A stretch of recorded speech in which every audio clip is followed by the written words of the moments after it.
Bharatiya Janata party नीत मोदी सरकार को आज 6 साल पूरे हो गए।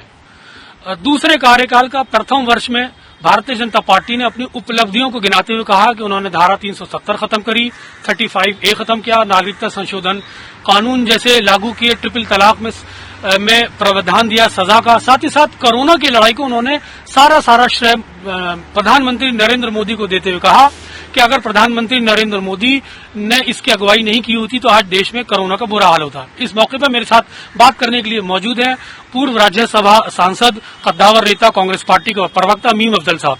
अफजल साहब, किस तरह से देखते हैं इस उपलब्धियों की? कोई उपलब्धियां हैं भी या नहीं भी, क्या मानते हैं? मुझे हंसी आ रही है। जब कोरोना के मरीज 500 थे तो मुकम्मल लॉकडाउन हो गया।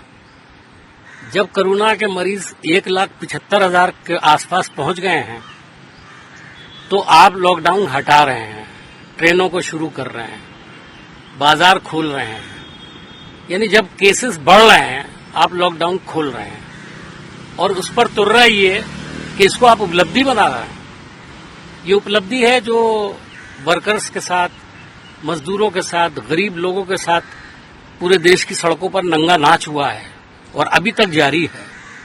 ये उपलब्धि है।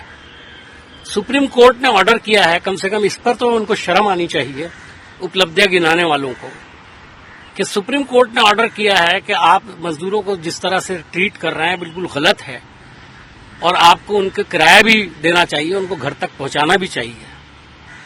इंसानियत नाम की चीज जो है इस सरकार में वो मफकूद हो गई है, यानी खत्म हो गई है और सिर्फ उपलब्धि की बात करते हैं। मेरी समझ में नहीं आता कि जो सरकार है ये सुबह से शाम तक सिर्फ इस काम में लगी रहती है कि हमारी उपलब्धियां क्या हैं। ये नहीं देख रहा है कि कोरोना का मर्ज कहां से कहां पहुंच गया है।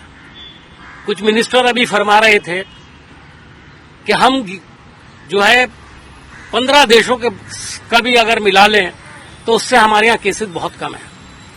इनको शर्म आनी चाहिए कि कोरोना की शुरुआत में जो देश 31वें नंबर पर था आज वो 9वें नंबर पर आ गया। बजाय इसके कि हाथ जोड़ करके माफी मांगी जाती कि कुछ गलती हुई है, आप ये बता रहे हैं देश को कि अगर मोदी जी नहीं होते तो शायद इस देश में कोई बचता ही नहीं। ये एक आदमी को भगवान बनाने का जो सिस्टम बना रखा है, मैं समझता हूं बुनियादी बात यह है कि ये नजरिया ही गलत है।